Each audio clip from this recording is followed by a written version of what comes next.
Good morning, everyone.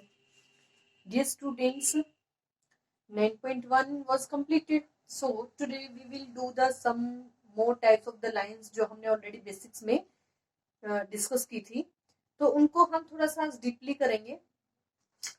Last time when we have discussed many types of the lines like horizontal line, vertical line, slanting line. ये हमने already discuss किए with the definitions. So next है जो हमारे types of the lines, उसमें आती है हमारी पैरेलल लाइंस. हमने ऑलरेडी किया था पैरेलल लाइंस कौन सी होती है. फॉर एग्जांपल आपने किया आपकी नोटबुक्स में जो लाइंस होती है वो क्या होती है, पैरेलल होती है. ठीक है, two lines in which the distance is equal. ठीक है, if I draw here two lines, ठीक है, मैंने एक अपर साइड से मेंशन की, वही स्केल को मैंने यूज करके दूसरी लाइन नीचे से ड्रॉ कर दी. ठीक है, तो आपकी अब जो ये दो लाइंस आएंगी ना, this line and this line, इनके बीच की जो डिस्टेंस है वो क्या है, सारी इक्वल है. आप चाहे इसको कितना भी इंक्रीज कर लो, तो इन दोनों लाइंस में जो मिडल की डिस्टेंस आएगी वो हर प्लेस पे यहाँ स्टार्टिंग से लेके एंड पॉइंट तक इक्वल आएगी. आप अपनी नोटबुक्स में वर्क करते हो ना, हिंदी वाली इंग्लिश वाली नोटबुक, जो उसमें लाइंस होती है उन लाइंस में क्या होता है, जो डिफरेंस होता है वो क्या होता है, इक्वल होता है. डिस्टेंस जो होती है मिडल की वो इक्वल होती है. So that are also the example of your perpendicular lines. तो यहाँ पे हम क्या बोलेंगे, this first line is the parallel to the second line.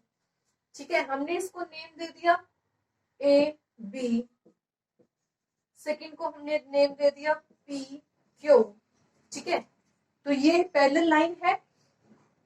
तो पैरेलल लाइंस में ए बी पी क्यू के पैरेलल है. अब इसको लिखेंगे कैसे, हमारा पैरेलल का एक सिंबल होता है जब हम टू लाइंस, ठीक है, टू स्टैंडिंग लाइंस इक्वल, ठीक है, टू इक्वल स्टैंडिंग लाइंस, ठीक है, ऐसे जब मार्क करते हैं तो वो हमारा सिंबल बनता है पैरेलल लाइंस का. तो अब हम जब टू पैरेलल्स को, हमें पैरेलल लाइंस को अगर शो करना है तो हम कैसे लिखेंगे, here we write AB parallel to BQ. ठीक है, कैसे मेंशन करेंगे, AB is parallel to PQ. These two lines are parallel to each other.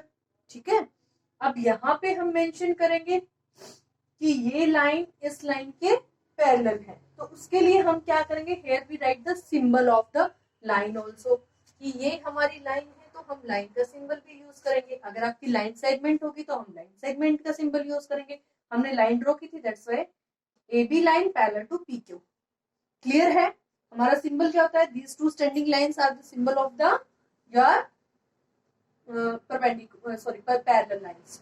तो सी आपका व्हाइट बोर्ड है, इस व्हाइट बोर्ड की ये वाली लेंथ इस लेंथ के पैरेलल हो जाएगी, बिकॉज ये साइड इस साइड से कभी नहीं मिलती. ठीक है, पैरेलल लाइंस की एक और जो मेन आइडेंटिटी है वो क्या है, ये दोनों लाइंस एक दूसरे से कभी नहीं मिलती. ठीक है, एक दूसरे को कट नहीं करती, इंटरसेक्ट नहीं करती, काटती नहीं है वो. ठीक है, किसी भी पॉइंट पे जाके वो ज्वाइन नहीं होती है. ठीक है, अब ये लेंथ इस लेंथ से नहीं मिल रही है, ये वाली साइड इस वाली साइड से नहीं मिल रही है. ठीक है, दोनों के बीच में डिफरेंस भी इक्वल है, तो this is the parallel line. आप कोई भी पैरेलल लाइन बना सकते हो. आप हमने यहाँ पे हॉरिजॉन्टली बनाई है, आप उसको वर्टिकली भी बना सकते हो. मैंने यहाँ पे टू पैरेलल लाइंस बना दी. ठीक है, एंड इसको मैंने नेम डाल दिया L M, sorry L M, इसको नेम हमने डाल दिया X Y. So we write here L M parallel to X Y. ठीक है, बट जो हम पॉइंट्स मेंशन करेंगे, अगर हमने एल यहां से लिया है तो फर्स्ट एक्स भी यहीं से आएगा. ठीक है, L M X Y. Clear. So second है हमारा परपेंडिकुलर लाइंस. इनके सिंबल्स आपको लर्न रखने हैं. ठीक है, सिंबल क्या होता है पैरेलल लाइंस का, ये इसका है सिंबल. परपेंडिकुलर लाइंस, परपेंडिकुलर का मीनिंग क्या होता है, जब टू लाइंस, दो लाइन एक दूसरे को 90 के एंगल पे कट करती है. मींस एक आपकी वर्टिकल लाइन होगी, एक आपकी हॉरिजॉन्टल लाइन होगी. ठीक है, और ये वर्टिकल लाइन जो है वो हॉरिजॉन्टल लाइन को जब कट करेगी तो यहाँ पे ना हमारा 90 का एंगल बनता है। यहाँ पे लगा लो, आप यहाँ पे लगा लो, दोनों साइड, ठीक है। इस साइड भी 90 होता है, इस साइड भी 90 होता है। तो जब ये लाइंस एक दूसरे को कट करती हैं, ज्वाइन करती हैं एक पॉइंट पे यहाँ पे, तो यहाँ पे 90 का एंगल बनता है, ठीक है। अब इसका सिंबल भी ऐसा ही होता है। वहां पे टू लाइंस पैरेलल होती है तो पैरेलल ही सिंबल है, ठीक है। अब यहाँ पे ये क्या कर रही है, कट कर रही है, तो यही इसका परपेंडिकुलर का सिंबल है, ठीक है। जो आपका उल्टा टी होता है ना, एक तरह से जैसे टी को उल्टा कर दिया हमने, क्या किया, टी हमारा ऐसे होता है, अगर उसको उल्टा करके लिख देंगे तो वो परपेंडिकुलर का सिंबल बन जाएगा हमारा, ठीक है। तो हम लिखेंगे कैसे, अगर हमें लिखना है, हमने इसको नेम दे दिया ए बी इस पॉइंट को, and this is X Y, ठीक है। तो हम कैसे लिखेंगे, जो लाइन हमारी वर्टिकल है ना, उस वर्टिकल लाइन को हम पहले लिखेंगे। हम यहाँ लिखेंगे A B perpendicular to X Y, ठीक है। अब ये क्या है, A B is a X Y is a line, but A B is a ray, B से स्टार्ट होके वो ए की साइड इंक्रीज हो रही है, तो अब यहाँ पे लिखेंगे B A means this ray B A is perpendicular to X Y. Clear हुआ कि जो हमारा ये ए बी है, ये परपेंडिकुलर है हमारा एक्स वाई पे। So in this way we write here, आप इसको अगर यहाँ पे कंफ्यूज हो रहे हैं ना, तो इसको बी ए ऐसे लिख लीजिए। मैंने यहाँ सिंबल उल्टा लगा दिया ना, यहाँ से स्टार्ट करके यहाँ कर दिया, अदरवाइज आप इसको ऐसे भी कर सकते हो, बी ए, ठीक है, B A perpendicular to X Y, because ये हमारी रे है, ठीक है। जो हमारा परपेंडिकुलर है या पैरेलल है, अगर वो लाइन है तो आप लाइन लिखोगे, रे है तो आप रे लिखोगे। अगर यहाँ पे हमारी बी से स्टार्ट होके ये रे ए की साइड इंक्रीज हो रही है, तो आप इसको बी ए लिख लो, ठीक है। उसमें कंफ्यूज नहीं होना है, मैंने ए बी लिख के उसको बी ए रीड किया था, क्योंकि मैंने सिंबल क्या लगाया था, रे का इस साइड कर दिया था। तो you write here B A is perpendicular to X Y. कैसे रीड करेंगे इसको, जो बी ए है हमारी वो एक्स वाई पे परपेंडिकुलर है, तो सिंबल ऑफ दिस इज जो आपका उल्टा टी होता है, ठीक है, टी के जैसे दिख रहा है ना उल्टे, so this is the symbol of perpendicular line. Next है आपका इंटरसेक्टिंग लाइन। अब इंटरसेक्टिंग लाइन क्या होता है, जैसा कि नाम से पता चल रहा है, इंटरसेक्ट करना, इंटरसेक्ट करेंगे वो लाइन, एक दूसरे को, इंटरसेक्ट का मतलब काटना, ठीक है। वो एक पॉइंट पे एक दूसरे को काटती हैं। अब परपेंडिकुलर लाइन भी तो काट रही है, ठीक है। तो उसने क्या किया, बट जो इंटरसेक्टिंग और परपेंडिकुलर लाइन है उनमें हमारा डिफरेंस क्या है, जहां पे एग्जैक्ट 90 का एंगल बनता है तो उसको बोलते हैं कि वो परपेंडिकुलर है। अगर ये लाइन से इन्होंने एक दूसरे को कट कर दिया, ठीक है, बट ये वाले जो एंगल्स है ना, ये एंगल से जहां पे कट कर रही है, तो कहीं पे भी 90 का एंगल नहीं बनेगा आपका। तो 90 का एंगल नहीं बनेगा तो हम इसको क्या बोलेंगे, इंटरसेक्टिंग लाइंस बोलेंगे, कि टू लाइंस आपस में क्या कर रही हैं, इंटरसेक्ट कर रही हैं, ठीक है। So here mention the name of these. अब यहाँ पे हम मेंशन कर देते हैं एल एम एन ओ, ठीक है। हियर अब इसको लिखेंगे कैसे, इनके लिए तो हमारे सिंबल्स है, यहाँ पे क्या लिखेंगे, L M intersecting N O. अब ये दोनों ही लाइन है, ठीक है, दोनों लाइन है, तो आप इसको भी लिख सकते हो कि N O intersecting the line L M, otherwise you can say L M line intersecting the line N O. You write here the line N L M intersecting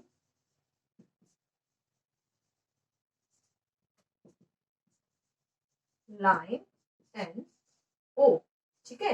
otherwise L M, यहाँ पे आप symbol लगा दो line L M intersecting the line N O, यहाँ पे भी आप symbol लिख दो, ठीक है। आपको लाइन लिखने की बजाय क्या करना, उसके ऊपर सिंबल लगा देना। सो इंटरसेक्टिंग लाइंस होती है आपकी ये, ठीक है। अब नेक्स्ट है हमारा, ये हम ऑलरेडी अपनी बेसिक टर्म्स में डिस्कस कर चुके हैं, बट नेक्स्ट जो एक्सरसाइज है आपकी वो इसी से रिलेटेड है, इसलिए दोबारा करवाया है। ठीक है, ताकि आपको कोई कंफ्यूजन ना रहे जब भी हम लिखेंगे। तो नेक्स्ट है हमारा एंगल्स। अब एंगल्स क्या होता है? ठीक है, मैंने अभी बताया कि जहां पे टू लाइंस एक दूसरे को कट करती है तो वो एक एंगल बनाती है। ठीक है, अगर वो एंगल 90 डिग्री का होता है then we said these two lines are perpendicular to each other। अगर एंगल हमें नहीं पता कि वो एग्जैक्ट 90 का नहीं बन रहा है तो वो इंटरसेक्टिंग लाइंस हो जाती हैं। तो मींस अगर एक पॉइंट है, उस एक पॉइंट से टू रे निकल रही है। ठीक है, अब एंगल की एग्जैक्ट डेफिनेशन क्या होती है? ठीक है, एग्जैक्ट डेफिनेशन ये होती है एंगल की कि from a point when two rays are spread. ठीक है, एक पॉइंट से टू रेज, कोई भी टू रे आपकी निकल रही है, कहीं भी निकल जाए, ये वाली, ये वाली, ये वाली, तो उन टू रेज के बीच में जो ये डिफरेंस होता है ना, इस डिफरेंस को हम क्या बोलते हैं? एंगल बोलते हैं। ठीक है, when otherwise you can say that when two rays meet at a point, exactly हम क्या बोलते हैं कि रे क्या एक पॉइंट से निकलती है। ठीक है, तो वो रे अगर टू पॉइंट्स पे ज्वाइन हो रही है ना, तो जो उनका ज्वाइंट पॉइंट है उस पे जो डिफरेंस है, जो एंगल वो बनाती है, इस डिफरेंस को उसको हम एंगल बोलते हैं। ठीक है, अब इस एंगल को हम रीड कैसे करते हैं? लेट अस सी। हमने एक एंगल बनाया, ये हमारा पॉइंट है, यहाँ से टू रेज निकल गई। ठीक है, ये टू रे निकल गई। अब इन टू रेज को हमने जहां पे ज्वाइंट हो रही है उसको नेम डाल दिया ओ, ये हमने लिख दिया ए, ये हमने लिख दिया बी। ठीक है, अब इस एंगल का जो ये वाला पार्ट है, इसको हम रीड कैसे करेंगे? इसको हम बोलेंगे एंगल। जब भी हम रीड करते हैं एंगल को तो हम एक पॉइंट से स्टार्ट करेंगे, और जिस पॉइंट पे हमारा एंगल बनता है ना, वो हमेशा क्या है? मिडल में लिखा जाता है, दोनों अल्फाबेट्स के। इसको हम ओ ए बी नहीं पढ़ेंगे, इसको हम पढ़ेंगे ए ओ बी एंगल। और हमारा एंगल का ये सिंबल होता है, जैसे हमारा एंगल बनता है ऐसे ही एंगल का सिंबल होता है, तो इसे लिखते हैं एंगल ए ओ बी। क्लियर? और कैसे लिखेंगे? ए ओ बी या बी ओ ए। क्या लिखेंगे? Angle B O A. कैसे लिखेंगे? एंगल ए ओ बी या बी ओ ए। जिस पॉइंट पे हमारा एंगल बन रहा है वो हमेशा मिडल में आएगा, दोनों अल्फाबेट्स के। जिन टू रेज के बीच में वो एंगल बन रहा है तो वो हमें बीच में ही लिखना है। क्लियर हुआ? एंगल कैसे लिखेंगे? ठीक है, एंगल का सिंबल क्या होता है? ये हमारा एंगल का सिंबल है, इसको आप ऐसे लिखो angle A O B, angle B O A. ठीक है, इसको हम एंगल पढ़ते हैं, जैसे हम इसको परपेंडिकुलर पढ़ेंगे, इसको पैरेलल पढ़ेंगे, ऐसे इसको हम एंगल पढ़ेंगे। एंगल भी क्लियर हो गया? ठीक है, नेक्स्ट है आपका एंगल के बाद आपका आता है, अब एंगल्स में हमारे क्या है? ये तो पॉइंट्स क्या है? जो हमें रे दे रखी है उस रे के ऊपर का पॉइंट है। ठीक है, जो रे गिवन है उस रे पे हमारा ये पॉइंट गिवन है। अगर इसके अंदर हमने पॉइंट्स मेंशन कर दिए कोई भी, ठीक है, ये पॉइंट्स मैंने इसके अंदर लगा दिए। ठीक है, तो अंदर जो चीज होती है उसको क्या बोलते हैं? इन। और जो बाहर चीज होती है उसको आउट या एक्सटीरियर, बाहर की है। ठीक है, एक्सटर्नल चीज है वो हमारी। जैसे आपने ईवीएस में किए ना, internal parts, external body parts. External क्या होता है? जो बाहर से दिखता है। ठीक है, ईयर आईज नोज। इंटरनल क्या होता है? जैसे हमारा स्टमक, किडनी है, हार्ट है, वो हमारे क्या? इंटरनल पार्ट्स है। तो ऐसे ही हमारा एंगल्स के बीच में है। ठीक है, जो पॉइंट इस एंगल के बीच में मिलेगा ना आपका, इस पोर्शन के बीच में, ठीक है, इस पोर्शन के बीच में जो आ जाएगा उसको तो हम बोलेंगे इंटीरियर पॉइंट्स। क्या है? ये हमारे पॉइंट्स ही है ना। इन पॉइंट्स को अगर हम name they they P Q are, ठीक है, अगर मैं कोई पॉइंट यहाँ पे बाहर मेंशन कर दूं, ठीक है, तो ये वाले जो हमारे पॉइंट्स आएंगे, ये वाले जो पॉइंट्स आएंगे, इनको हम बोलेंगे एक्सटीरियर पॉइंट्स। कौन से पॉइंट्स हो जाएंगे हमारे? ये हो जाएंगे हमारे एक्सटीरियर पॉइंट, क्योंकि ये क्या है? एंगल से बाहर के हैं। ठीक है, एंगल से बाहर है, तो एक्सटीरियर पॉइंट्स, इंटीरियर पॉइंट्स। और अगर इस एंगल्स पे, इन लाइंस पे, आर्म्स पे, इसको क्या बोलते हैं? एंगल की आर्म बोलते हैं, बाजू। ठीक है, जैसे हमारी बाजू है वैसे ही एंगल की आर्म से ही, ठीक है। तो इस एंगल का ये हमारा हो गया वर्टेक्स, जहां पे टू रे ज्वाइंट होती है वो वर्टेक्स, और जहां से वो टू रेज निकलती है वो उसकी आर्म्स होती है।